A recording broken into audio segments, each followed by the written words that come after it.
Hello, everybody. Months and months before Joy Harjo was the Poet Laureate of America, somebody we all love called Miles Kuhn said, we have to invite that woman to our conference. And what a good instinct he had, right? So thank you, Miles, who is here today.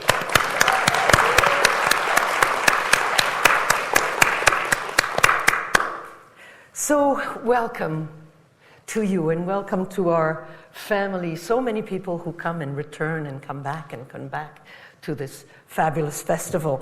And I'm sure that you were asked this question more than once, and I'm sorry to ask it to you again, but could you tell us, did they just call you on a Tuesday morning and say, hi, you're the Poet Laureate now? How did that happen? Something like that. No, I got, a lot of us know Rob Casper. You know, he runs a national book fair, too, in D.C., and he sent me a message saying, I have a quick question. And he admitted to tricking me later. He says, I have a quick question, and would one of these times work? And so then I get the call, and then he says, Dr. Carla Hayden is on the speakerphone, and then they tell me. Oh, dear. But I didn't expect it at all. I had plans to work on paintings, and I've got a musical I'm working on, and I'm working on a memoir. And I had planned, I have a Tulsa Artist Fellowship. They gave me a big studio, and I've got sketches. And wonderful, yeah. And then this happened, and everything changed. And did you have to say yes right away, like, oh, thank you, yes, and from now on, yes? I did. I was in shock. I admit. I was in shock when I said yes. Oh wow! What a responsibility, right? It is. Yeah. Yes, it is. You must have some periods of in the middle of the night wondering if you're going to be able to do it all, right? I mean, unlike the great majority of previous poet laureates, am I right that you also feel the added responsibility in that appointment because it honors the culture and voices of the Native people for the first time in America? It's about time, right? It's a little late, maybe. So you have that incredible responsibility. Which doors might such a short but important tenure open for you in 2 years? What can you do? Well, it's not about doors opening for me. It's about doors opening, especially for Native people. Right. I mean, you think about how many times have you seen Native peoples in movies, in stories, in anything that represents American culture. Mm-hmm. Illuminative, a Native organization that's been gathering statistics, said that we appear as characters in movies in like 4,000th of numbers as anybody else. So, and they also in their study asked the American public, what do Americans think of natives, or do they see them? And they say, so many, it was shocking what came back was a lot of people thought we were dead. I know that we weren't there anymore. The first time I ever read at Auburn University, and my grandfather, who resisted, he was one of the leaders of the Red Sticks who resisted the illegal move from the South. We were in Florida, Alabama, Georgia, up into Tennessee, and his image, Manahui, is everywhere. They call him Minowa down here, and with his image with Andrew Jackson. And so when I stood up and said, I am Manahui, or Minowa as you know him, I am his granddaughter, everybody suddenly looked as if they'd seen a ghost. Oh, really? And I realized that indigenous peoples in this country are, we're like ghost remnants of a story that is not allowed to be surfaced or to be told. So to have that doorway has made a huge, of this position, has been immense for what we call Indian country. It's my generation. Native America that term came out of the academic realm. Right. But we call ourselves by different tribal nations. There's over 500 of it, different tribal nations. But it has made a profound difference because what it does, it opens the door and it says, oh, there are Native people here. Some of them are poets. Hey, there's a poet. we have many, many Native poets, incredible number of, that poetry has always been at the root of our expression, like that Nightway chant that Ilya Kaminsky gave as an example during the craft talk earlier. Just immense, poetry embodies everything. So we have poets, we have Native astronauts, we have Native rodeo writer, all kinds of people. My grandmother, Naomi Harjo, is a painter and played saxophone in Indian Territory. Yeah. So, amazing.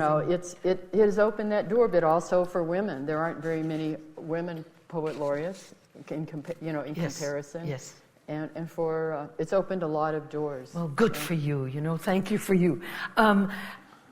Just to talk about that, maybe you can talk about your project of the rather big, large, and comprehensive anthology that you're going to publish with W.W. Norton, where all these poets are going to be published, right?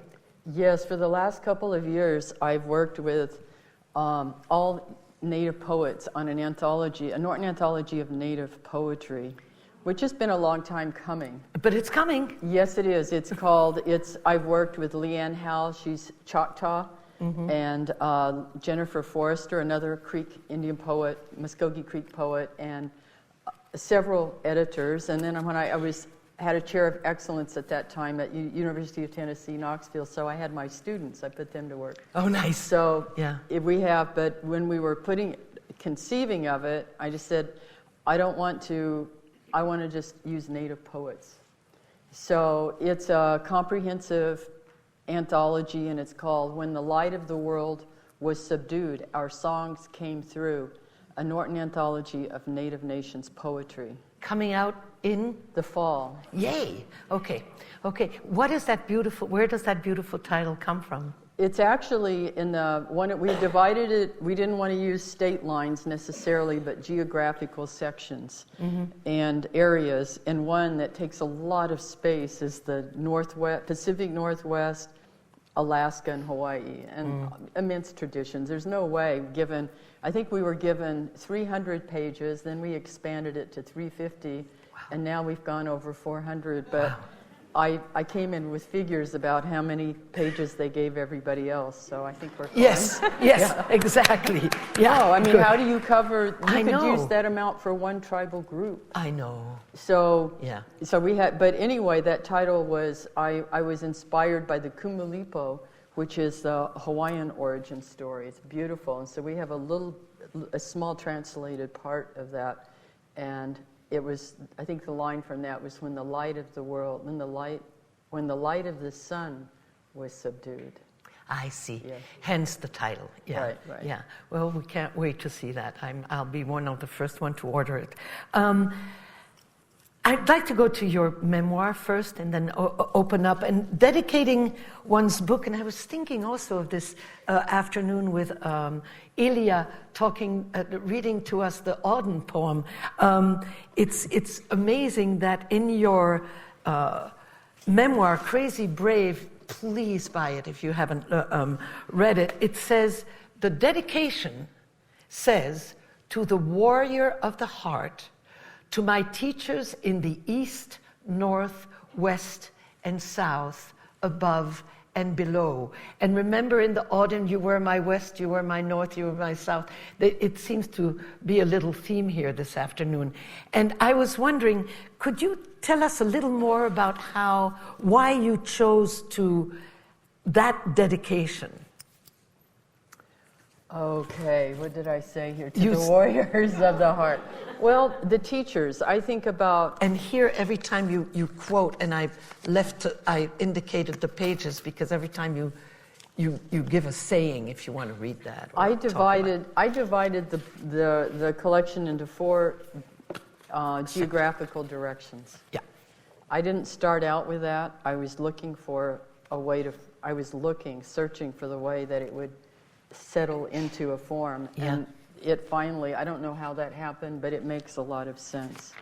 So it opens with the east, of course, because that's the place of beginning. I have it here. Good.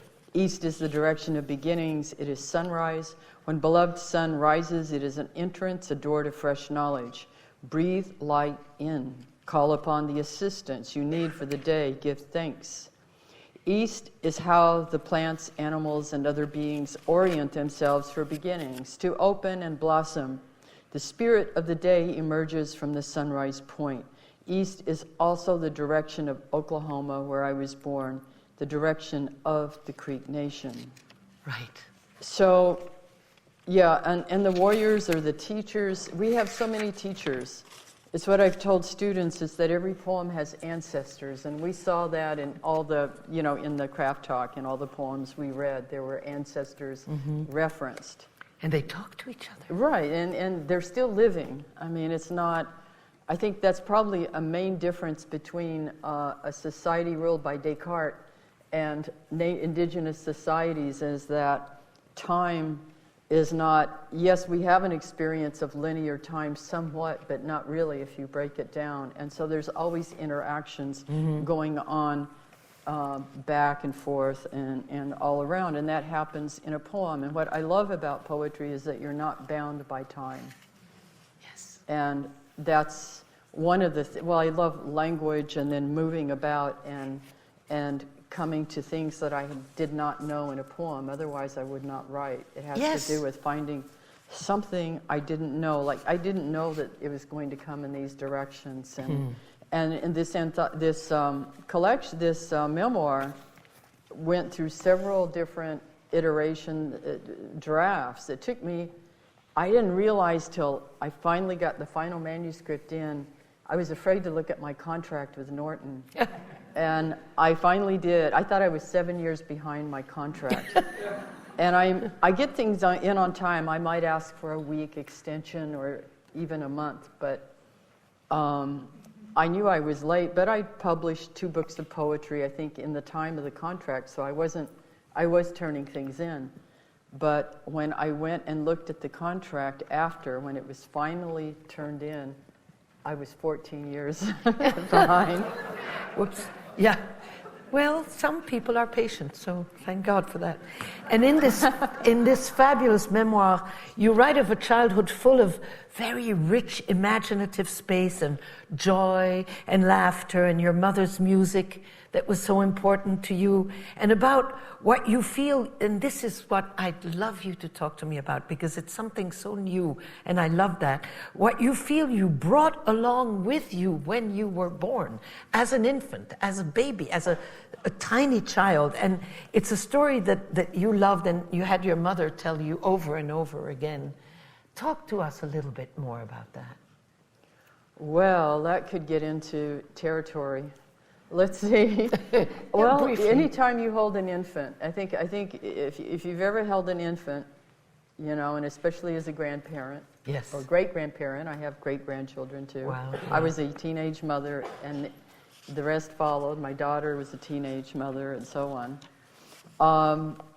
You know that they're coming fresh from the other side. And they know you. There's already stories in place. They're already a story in place. You know that if you've carried a child, that they're coming through as a story already. And then they emerge and place themselves. But, we carry. I see that in grandchildren. I can see there's patterns. Like we were talking about patterning in poetry. Yes. There's patterning in family patterns and what happens. And with every grandchild whose birth I've been there or attended, and I've always tried to get there, there's always somebody that comes through with them. There's always someone. They don't come in. Usually there's a family member, and of course everyone has guidance. And sometimes it's each other. Sometimes it's a poet.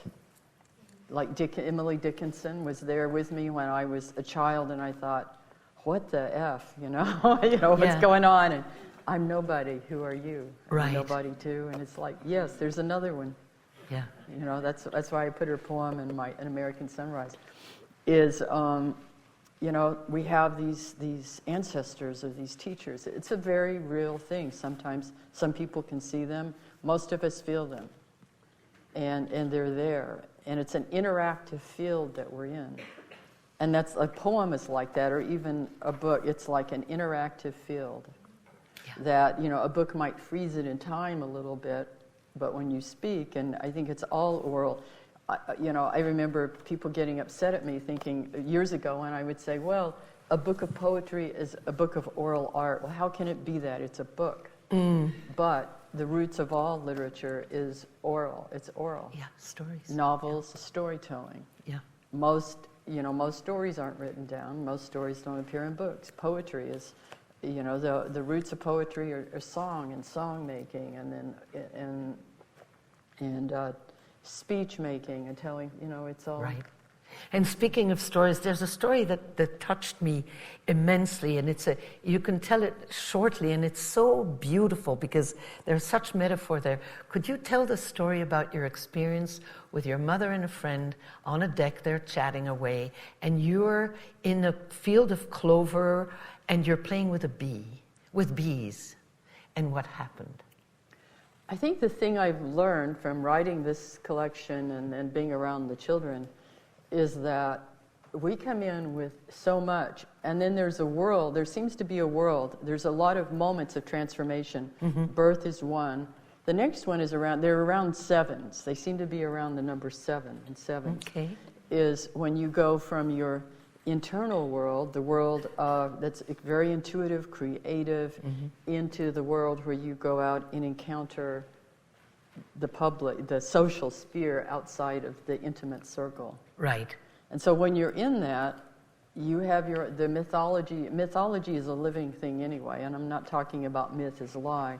I'm talking about the mythological structures that we hinge archetypes on and so on.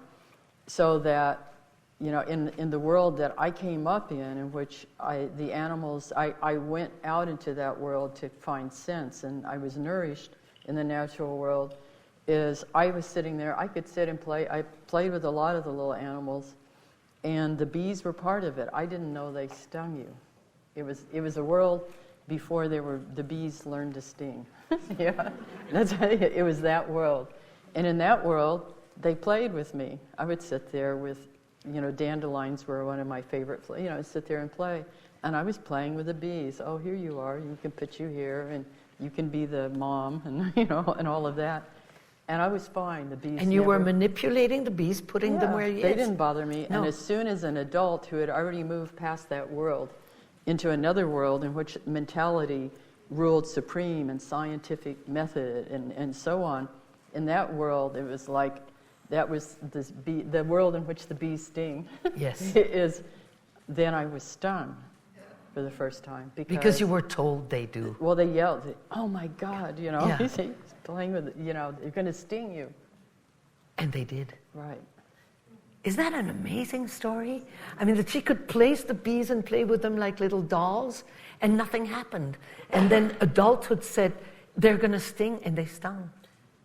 But that happens in society. Sorry. Yeah. I never do that again, sorry. Where's the sound guy? Yeah, the poor guy. Anyway, or sound woman. Yeah. But it's that way. I'm not the only one. It's not anything special.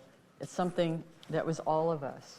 And I think when we go as artists and as poets and writers, that's where when you hear that in a poem, when you hear that rich world, there it is. That's what a poem reveals to you. Yeah. Is that place where we're really ourselves. Right.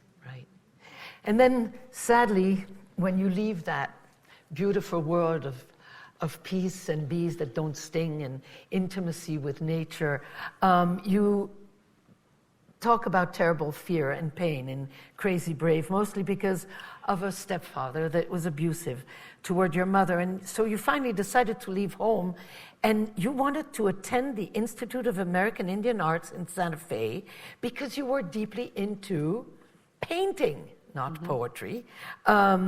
And you weren't focusing on poetry at all. And in your memoir, you say, it was the spirit of poetry who reached out and found me between panic and love. You didn't go look for it, it found you. Right. Could you talk about that a little more? I was the least likely person for poetry to take on. And it didn't happen. The Institute of American Indian Arts, when I went there, was not the college with an MFA program it is now in poetry. It was a Bureau of Indian Affairs school. It was an experiment in Indian education where, led by a wonderful visionary Lloyd New, a designer, and suddenly we had a school with mostly high school and 2 years postgraduate with our teachers, some of the best artists, native and non-native in the country working there. And I didn't write poetry there. I never took a writing class there. I was into drawing and painting. And you then still are, right? I'm starting again. I had to do a little interview before this one. And I went over, there's a really cool stationery and art supply store here just a few blocks away, and I bought some pencils and a notebook. Good. So I've started, because I have these huge paintings I can see, but to get to them, I've got a little groundwork to do. Yeah. So I've started working on it. But anyway, the poetry thing, at Indian school, we all wrote, it's interesting, as most of the students there at Indian school we were closer to our oral traditions than we were to written. Mm. And the students were great, the best storytellers and word people were often the ones that got the worst grades in English because they were in English. Wow. And then I was being disruptive because I was writing really kind of dirty limericks. So I did kind of poetry, but I wasn't really writing, I was writing for, and then I wrote songs for an all-native acid rock band, but I wasn't really into poetry, and then I wound up in drama and dance because I said I would never get on a stage, because I liked that space of being, I liked that inside space. Right. And the idea of being on a stage, so you can imagine how all this sits. The idea of being on a stage, I've learned to make the stage my inside in the audience, That's how I've gone through horrible stage fright. And playing a saxophone, you can't hide. No. But anyway, that's another detour there. But it wasn't until I was a student at the University of New Mexico, and that was after being a teenage mother and going back and living on nothing. And you were very active. That was in the 60s and 70s. You were very active in the Native rights movement. Well, that's what happened when I went to the University of New Mexico. We had a very large Native student club called the Kiva Club, mostly Navajo, Pueblo, and there were a few of us Oklahoma natives. And we were, it's like what happened at Indian school. We were young Native artists from tribes all over, and it was so cool. It was the first time I talked in class. And it was like we're saying, okay, what does making art, because we saw ourselves as artists, and we were, that taught me something about teaching. People will give back what you give to them. If they saw us as artists. And so we were artists. And we thought, okay, we're making this art. Man, we love Jimi Hendrix and all this. And this is part of us. But then how do we make it Muskogee Creek? Yes. Because it is coming through here. Yeah. And so that was exciting. And that period I was there became one of the groundbreaking moments in contemporary Native art came out of that, because we were all part of something together. And then I went after a sidetrack, making bad choices, etc. But isn't the bad choices that's the only way we have stories? Yes. So that's my excuse for it. So anyway, I went down my little bad choice, and then I came back and was a student. My first semester, I was pre-med with a minor in dance. And then I was back. I love dance. It's still one of my favorite things. So then I came back, and then I was back in the art studio. And I was part of the Native, we were working together. The club came together first as a social club, but we started seeing what was going on in the communities and the racism and all sorts of, poverty and so on. So we started working together to change that. Good. And that's when my poetry happened. Good. And I was also when I was having I didn't have the luxury of a breakdown. I didn't. I was I'd been banished from home for speaking the truth. Yeah. And it was just me and my little children. Yeah. And I didn't have the luxury, because if I had broken down, who would have taken care of them? Exactly. I couldn't do that. You didn't have that luxury. So I wrote. That's when poetry came to me and said, oh my God, I got a terrible job here because I've got somebody here who doesn't listen. There was stuff in me. I've come from speakers in my father's side of the tribe leaders, and then on my mother's side, my mother loved to write, musicians and poets. So it all came together in a weird, in a strange mix called me. But the poetry spirit said. And that literally happened. I know people don't believe that kind of thing. Yeah, good. Yeah. But it literally came to me. And you said something here in your memoir that really we should all remember, all of us. Here is, I believe that if you do not answer the noise and urgency of your gift, which was poetry, but you were resisting it, but if you do not answer the noise and urgency of your gifts, they will turn on you or drag you down with their immense sadness at being abandoned. Isn't that extraordinary? I mean, and that is what happened to you, right? It made noise. It told you got to listen to me now, and you did. Mm-hmm. And look at where you are now. I mean, it worked, didn't it? Yeah, there's moments when I said no. Yes. That's in the next memoir. Oh, good. I started on that, actually, because when this Poet Laureateship was announced, I mean, there's so much coming at you, and you just have to just keep walking. And, and know it's about all of us. It's not, I figure it's a service job. Yes, it is. I'm in service to poetry, yeah. I'm in service to the spirit of poetry and to the spirit of place. But I couldn't write, it's hard to do anything else. But recently it's like, I have, it just could not, I've written a new song. I'm working with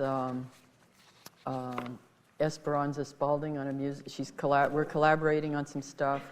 And then this new memoir has started up.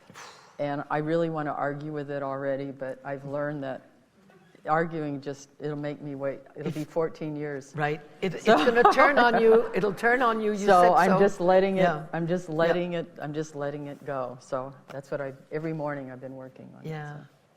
Well, a poet once said, where words leave off, music begins.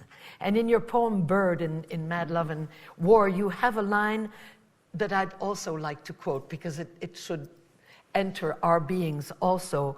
All poets understand the uselessness of words.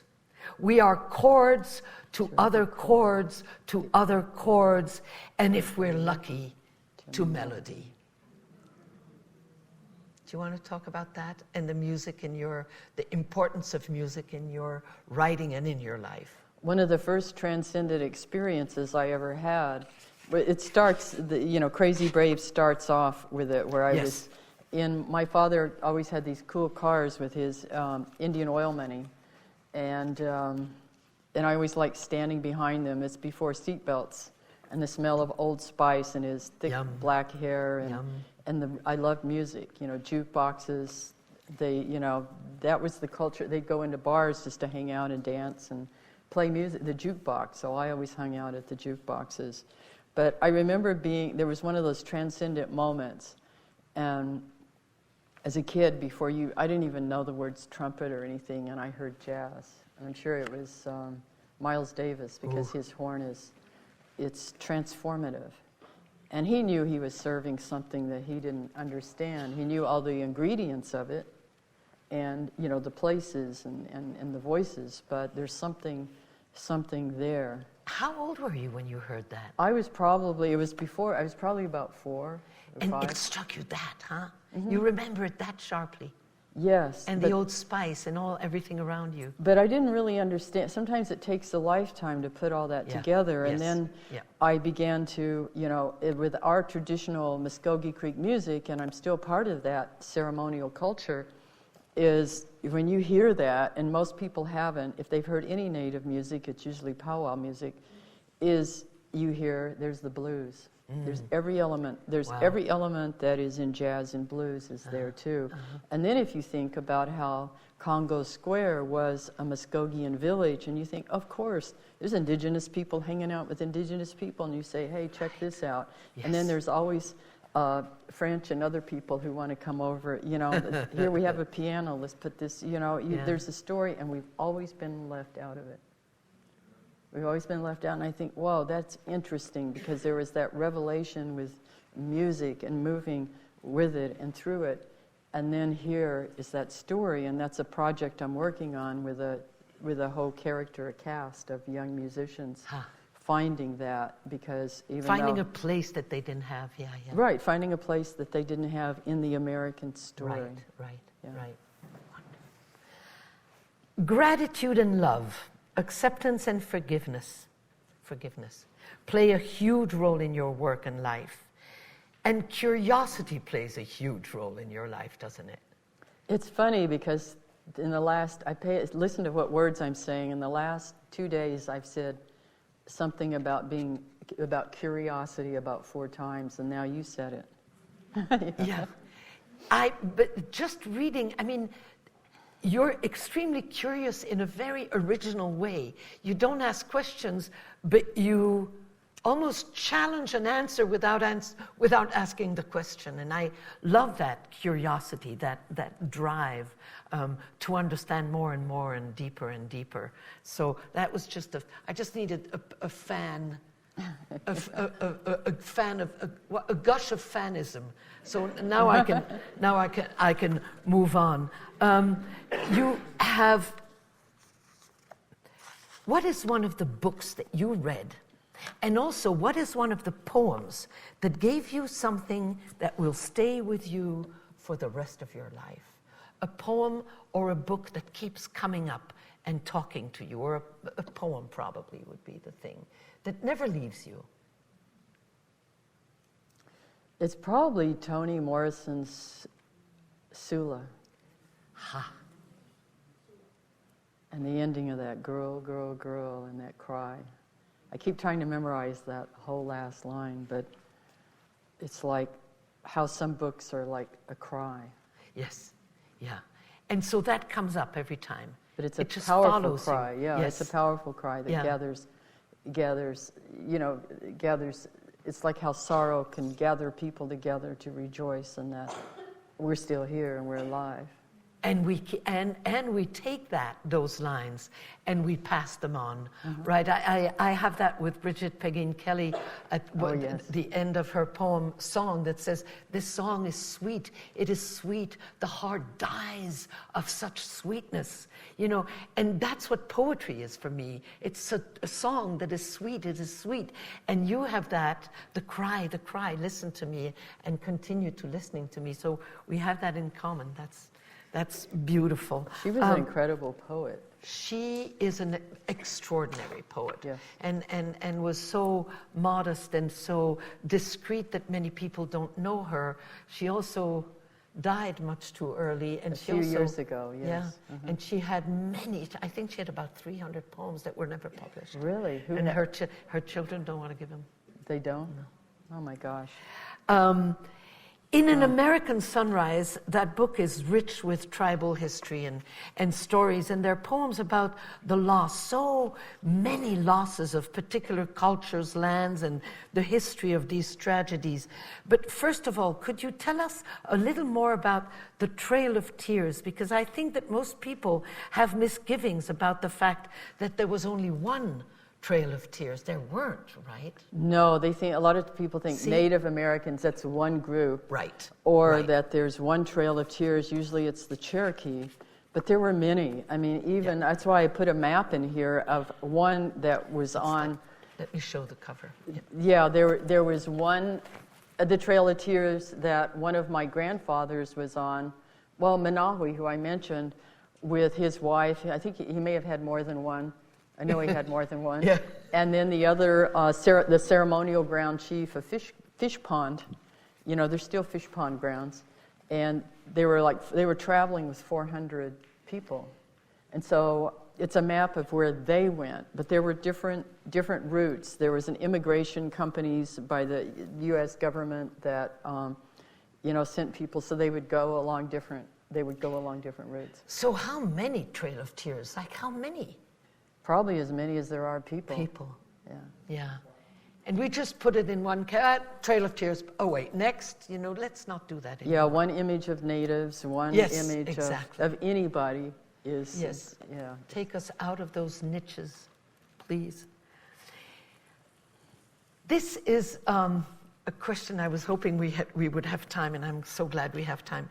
In your poem, Grace, the first sentence of the poem is, "I think of wind and her wild ways, the year we had nothing to lose and lost it anyway, in the cursed country of the fox. Do all things have a gender in Creek language, because the wind is feminine for you, whereas it is masculine in my mother tongue. The wind is masculine. For you, the wind is feminine. Can you imagine what dialogues we could have? Because the genders are, and the confusion, right? A magpie is feminine, a rock is masculine. What incredibly subtle nuances there can be in how we write about things that have that specific gender. So what is the moon's gender in Creek?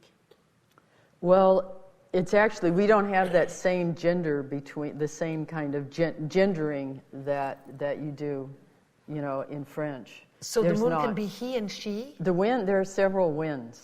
Oh, it depends. There are several winds. I see. And then I have a friend named Wind. Oh, wow. So it was a play with wind and wind. And so there's not necessarily that it just depends, but there are different kinds of winds. And you have to listen to all of them. Some people do. Yeah. I think it's just fascinating that you have so many it's in English, right? And we have to be, I have to translate all the time because, of course, the moon, she, right? No, not in... In Cherokee, though, with us, the sun is masculine and the moon is feminine with the Muskogee Creek. Right. But with the Cherokee, it's opposite. The moon is male and the sun is female. And how that can influence the imagery in your poem and how your whole poem can be read differently if somebody realizes that gender. I think that's fast. I want to write a whole book about that, but that's not... Well, it's interesting with the it's, then it kind of depersonalizes. Yes, and so you don't have to pay such attention to it because it's it. It's not a she or a he. Then you add theirs, yes. their. Yes. So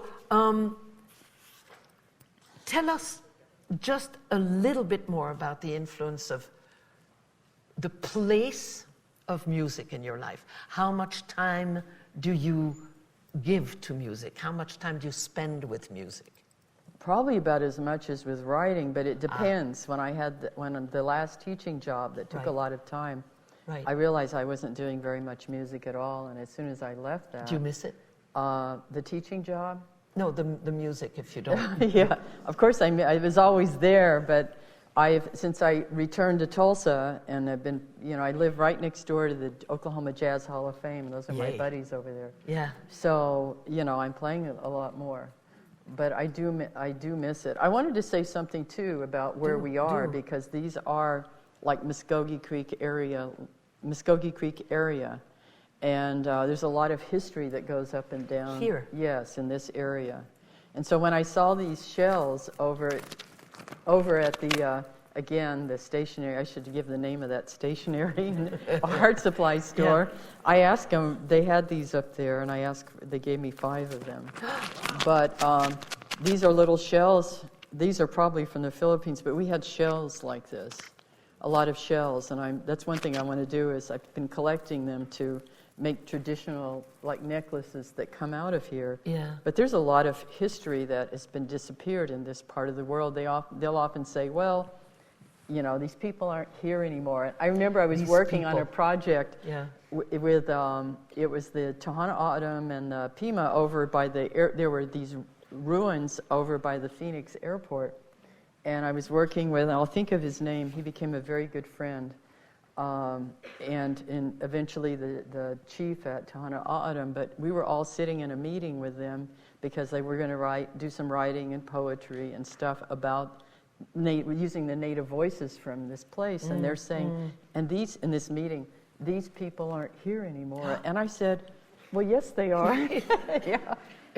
He's from right here, but we've been so disappeared. But in here, the Osceola, the Seminole warrior was here, but he was really, the Seminoles are part of the Muskogee Creeks, and his mother was Muskogee Creek.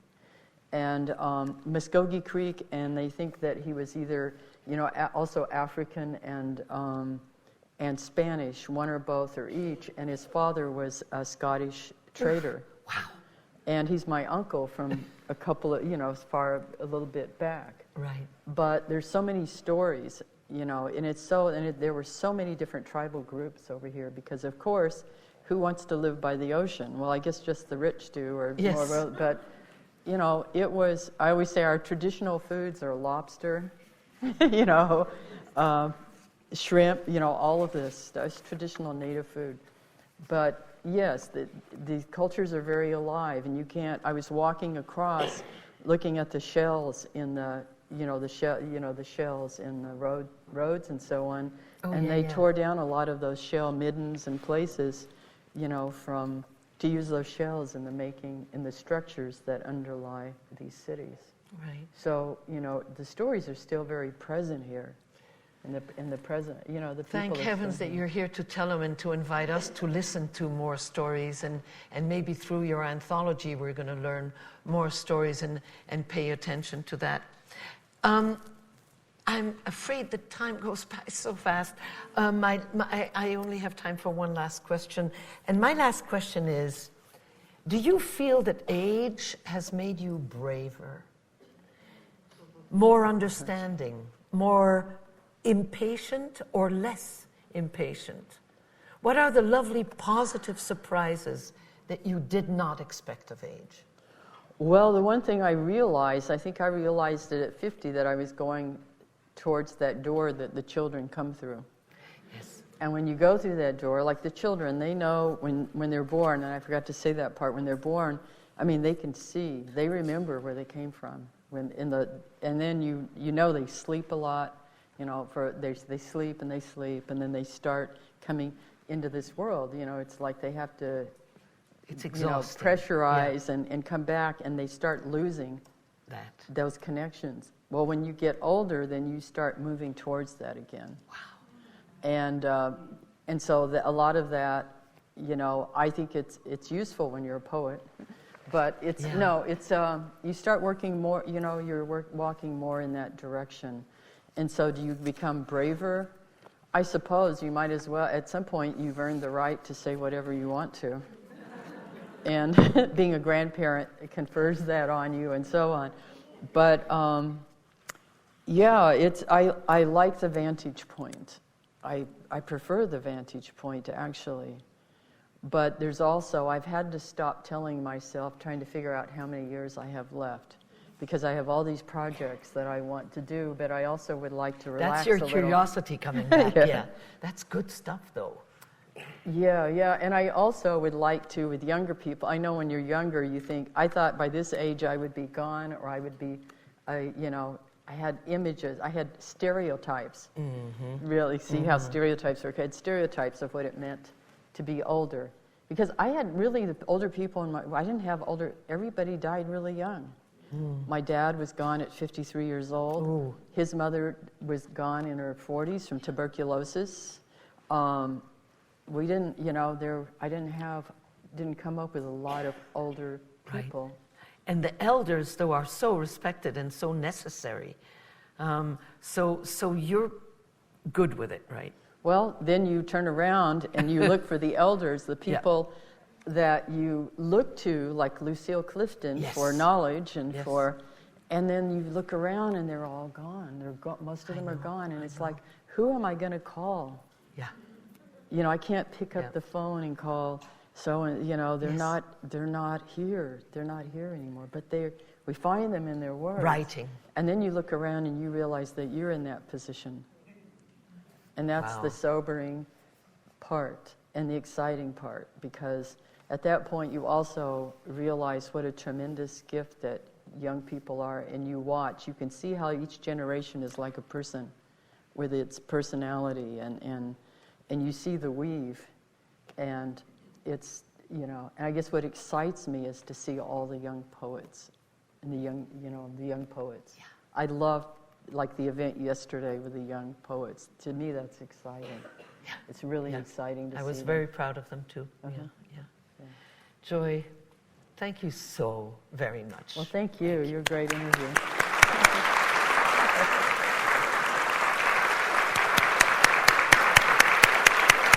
Thank you.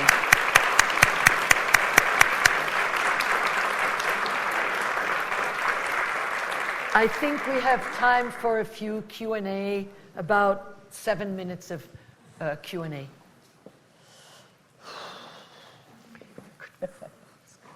you. Questions? Oh, there's one over there. Oh, yeah. I was wondering your views on global warming and if you've written much about that. We were told about it. I always like to sit in circles. That's why I miss people, in circles of people who know things. And usually they're the older people and people who've come up through certain traditions of knowing. And I remember being a kid and sitting in those circles and hearing about what was going to happen. To the world. Yes, to the world. And already when you were a child, yeah. And they knew, it's come to pass. Yep. It's like I'm back home in Tulsa where I was born, and our temperatures this winter have been going from I was 19 degrees, and then it goes up into the 30s, and then the next day it's 60 something, back and forth. And when that happens, and it's happening everywhere, I've heard from friends for the last several years about warming up in Alaska. I have a lot of friends, and it smells terrible. It's changes community. It's changing everything. It even changed your story base. What happens if polar bears and whale and so on, you're so tied into their lives? What happens when that changes? What happens to you as a people? So I'm concerned. It's moving in that direction. So, and that's where we are. And if I write about it, sure, it's part of everything I'm doing and talking about. And it's, we're at a crisis. We were at a crisis point in the 50s. Yeah, of course we were. It was a crisis point then. It's a crisis point when manufacturing and making money by using taking natural resources, taking natural resources from all over the world to when money, that's the crisis point, and it started way back. Way back. Yeah. And so we're seeing the evidence of it now, and so we have to figure out a way. Yes, we have to speak about it, but what can we do? We're in a shifting world. There's always change, but this is like dramatic change. This is dramatic change. Mm-hmm. And so yes, it's important we're living it. It's part of the story we're living. Yes, over there. Thank you. Oh, okay. Hi, my name is Flows. Poetry found me in similar ways, and I do spoken word poetry and have for a while locally. Good for you. But I'm 27 years old at this point and kind of like in that frame of mind where it's like you have to prepare for life. And I'm not an academic poet. I didn't get an MFA, and I'm submitting and doing all of the things we're told to do. But how I came to poetry, and I've been writing poetry for more than 15 years. What's your advice to poets coming up? And I still consider myself a young poet who aren't necessarily academic poets. And there is a difference, and we are treated differently. And there's a place to What is your advice for the poets like me who want to do this for life, but aren't quite the academic poet and aren't accepted in that way? Yeah. I think the thing to do, because the academic thing is, I've always felt like I wasn't an academic poet either, even though I've taught an academic, and I used to go through hell every time I'd have to go in and teach when I was younger, because I would have to walk in and know that what I was doing wasn't what everyone else was doing. And I remember somebody coming and sitting on my desk. I won't name his name. He's a poet, a fairly well-known poet, when I went to teach at this one institution. And he came walking in. He didn't ask permission. He came walking in and sat on my desk and said, some of us are Jacob poets, and some of us are Esau poets. Meaning, and he says, you know who they are, don't you?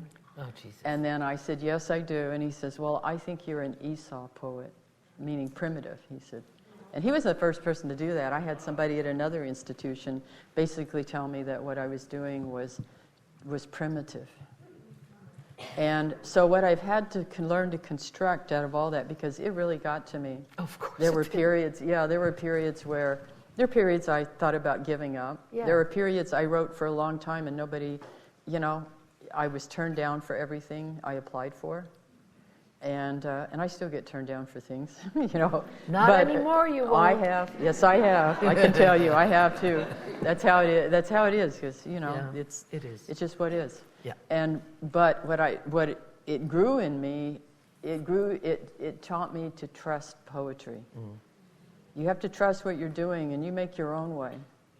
Don't worry about. There's all kinds of. What always really pissed me off about the whole academic thing is like, well, we are the authorities. We are the you know, you write in a certain way, and it's like, wait a minute, this world is immense. There's immense diversity of approaches to poetry, of paths to God, if you will, you know, and poetry is. And so what you have to do and what you're doing, it sounds like you're doing, and you just have to believe, you listen to it, and you believe, and you take care of it, and it'll take care of you. It'll be your own path. Yeah. And if you abandon it, it's going to make too much noise, remember? She said so. One more question. Oh. Joy, I think I Give You Back is the greatest poem of reconciliation I know.